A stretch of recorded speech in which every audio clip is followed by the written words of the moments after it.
Ditching the dollar, China and Brazil planning to stop using U.S. currency as a medium of exchange. This is other countries like Russia and even France are starting to embrace the yuan. Well, Russia doesn't have a choice. But anyway, for more, let's bring in former White House Council of Economic Advisors Acting Chair Tom Philipson and former Ginnie Mae President Michael Bright.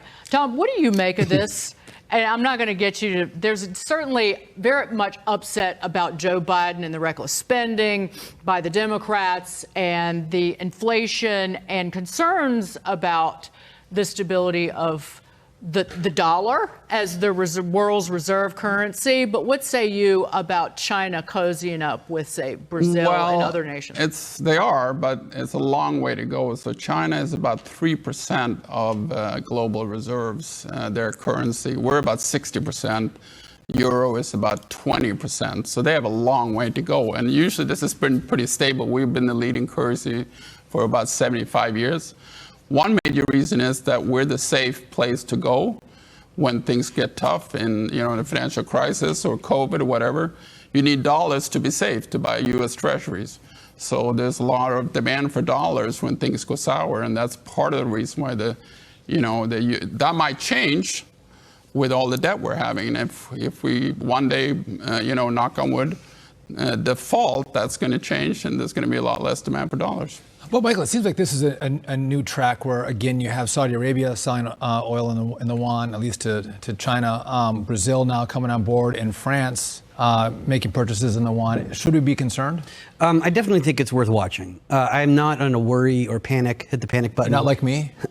Usually not as panicked. I'm 2 levels down from you on the panic level, mostly. But it's definitely worth watching. If you think of where countries put their money and their reserves as units of trust, to have them move out of dollars into something like the yuan, the question is, why would they be willing to do that? And I think certainly China, of course, wants this to be happening, and they're pushing for it. And there's some political reasons behind it. The good news is that the yuan is not a replacement for the dollar right now. The dollar trades on the open market. It's set by market forces. The yuan is pegged to the dollar, ironically, but within a managed float and a level set by politicians in Beijing. That is not where I would want to have my money. I would not want to live in a country where all of our reserves were in yuan. So I think China has a lot to do to internationalize the RMB before this thing is a real threat. But as a unit of trust from our allies, I do think it's worth watching. Yeah, you know why you don't want to deal with the yuan? Genocide.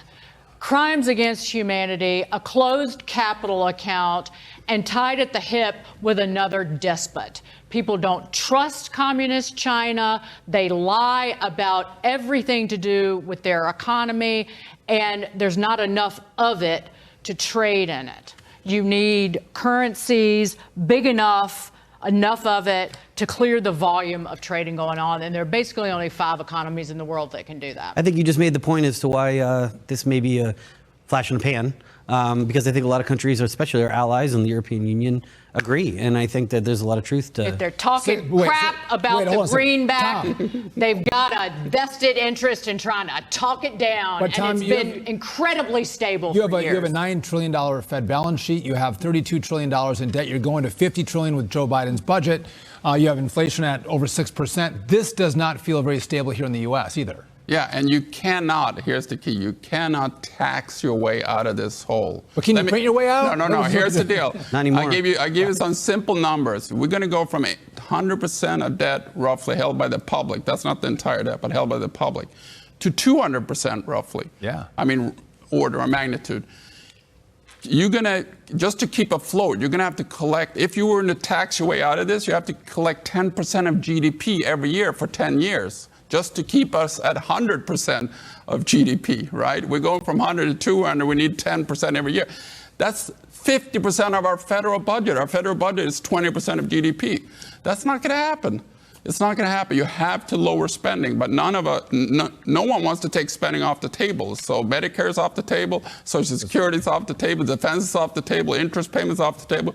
You're left with 25% of the budget, which is about 6% of GDP, and no one is It's going to play with 6% of GDP to get rid of this problem. I think people see that and why they're very concerned about where the U.S. is at. It doesn't have to be this way. There are things we could do, but to your point, the politics don't seem to want to take the steps to cut spending. They just want to spend more, make more promises. I'm just saying, when people talk crap about the greenback, they have other interests afoot. Not You gotta economic. You question take it personally. You take it personally. Well, they're trying to sell you something sometimes. And you're it's, right. I you agree. know, and it's a can of beans. I'm buying gold and Bitcoin. That's where I'm at. That's how crazy I am, I think. No, I didn't say gold and Bitcoin. I said like beans or Rice and beans.